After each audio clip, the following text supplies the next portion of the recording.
అండి నమస్తే. ఈరోజు నేను చూపించే రెసిపీ వచ్చేసి 65 అండి. చాలా క్రిస్పీగా చాలా టేస్టీగా ఉంటుందండి. ముందుగా నేనైతే క్యాబేజ్ని తీసుకున్నానండి. ఈ క్యాబేజ్ని మరీ పెద్దగా కాకుండా మరీ చిన్నగా కాకుండా మీడియం సైజుగా ఇలా నేను వీడియోలో చూపిస్తున్నట్టు ఇలా మీడియం సైజ్ ముక్కలైతే తురుముకోవాలండి. తురుముకున్న తర్వాత దాన్ని శుభ్రంగా వాష్ చేసి పక్కన పెట్టుకోవాలండి. ఆ పక్కన పెట్టుకున్న తర్వాత ఒక కప్ అయితే కార్న్ఫ్లవర్ పోసుకోవాలండి. ఒక కప్ అయితే శనగపిండి కూడా వేసుకోవాలండి. ఒక 2 స్పూన్స్ బియ్యపిండి అయితే వేసుకోవాలండి. వేసుకొని అది మొత్తం ముక్కలకు పట్టేలాగా ఆ పిండి మొత్తం ముక్కలు పట్టేలాగా కలుపుకోవాలండి. అప్పుడే మంచిగా బాగుంటుందండి.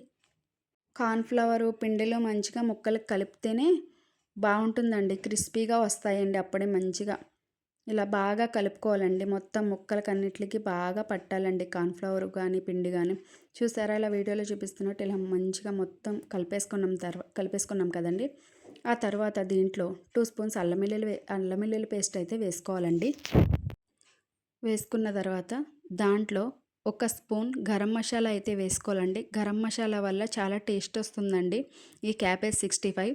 ఆ తర్వాత 2 స్పూన్స్ కారం అయితే వేసుకోవాలండి. నేనైతే మీడియంగా వేసుకున్నానండి కారం. మీరు ఇంకా కావాలనుకుంటే స్పైసీగా ఇంకొంచెం వేసుకోవచ్చండి. ఆ తర్వాత చిటికెడు పసుపు అయితే వేసుకోవాలండి. వేసుకున్న తర్వాత మీకు టేస్ట్కి సరిపడా తగినంత సాల్ట్ అయితే వేసుకోవాలండి. సాల్ట్ వేసుకున్న తర్వాత మొత్తం ఈ మిశ్రమాన్ని మొత్తం మంచిగా కలుపుకోవాలండి.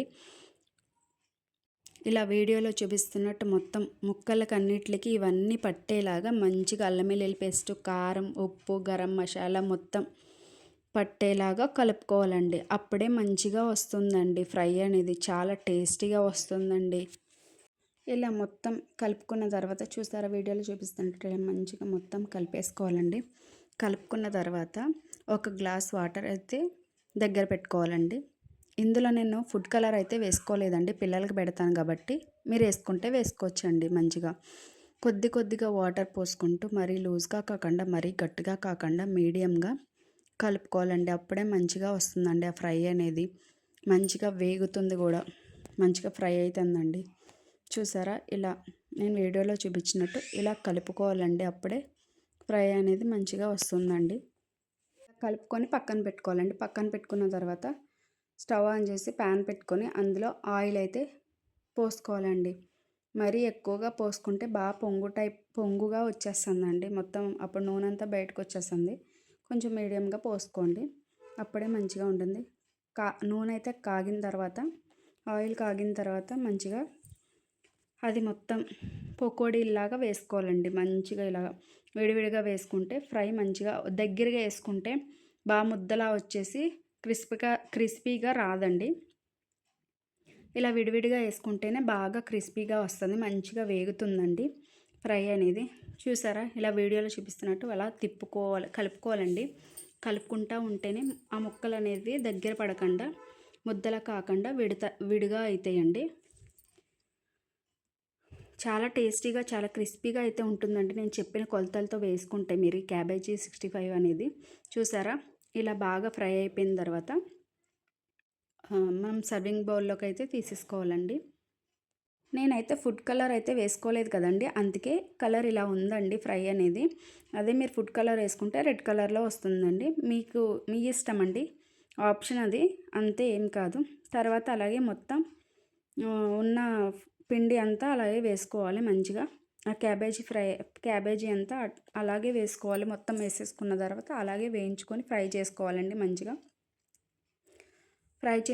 ఫ్రై చేసేసుకొని మంచిగా పక్కన పెట్టేసుకోవాలండి. చూసారా ఇలా వీడియోలో చూపిస్తున్నట్టు అలా మొత్తం వేసేసుకొని ఫ్రై చేసేసుకున్న తర్వాత కడిగిన కరివేపాకు అయితే కొద్దిగా వేసుకోవాలండి. వేసుకొని మంచిగా వేగిన తర్వాత అందులో వేసుకోవాలి. కరివేపాకు ఎందుకంటారా, మంచిగా చూడడానికి బాగుంటుంది, దాంట్లో తినడానికి కూడా బాగుంటుందండి. పచ్చిమిర్చి కూడా వేసుకోవచ్చండి మీకు నచ్చితే. నేను పిల్లలకి పెడతాను కాబట్టి కారం ఉంటుంది కాబట్టి నేను పచ్చిమిర్చి అయితే వేసుకోలేదండి. కరివేపాకు ఒక్కటే వేసుకున్నా. మీకు ఇష్టమైతే పచ్చిమిర్చి కూడా వేసుకోవచ్చండి. ఇంతేనండి ఈరోజు నేను చూపించే క్యాబేజీ 65 చాలా సింపుల్గా క్రిస్పీగా టేస్టీగా చాలా బాగుంటుందండి. నేను చెప్పిన కొలతలతో అయితే మీరు ఒక్కసారి ట్రై చేసి చూడండి. చాలా టేస్టీగా ఉంటుంది. ట్రై చేసి ఎలా ఉందో నా కామెంట్ బాక్స్లో అయితే కామెంట్ చేసి చెప్పండి. అలాగే నా వంటిల్లు ఛానల్ కూడా సబ్స్క్రైబ్ చేసుకోండి. చూసారా వీడియోలో చూపిస్తున్నట్టు ఎంత క్రిస్పీగా వస్తుందో, ఫ్రై అనేది మంచిగా వస్తుంది కదండి. ఇలాంటి మరెన్నో వీడియోస్ కోసం నా వంటిల్లు ఛానల్ అయితే సబ్స్క్రైబ్ చేసుకోండి ఫ్రెండ్స్. బాయ్.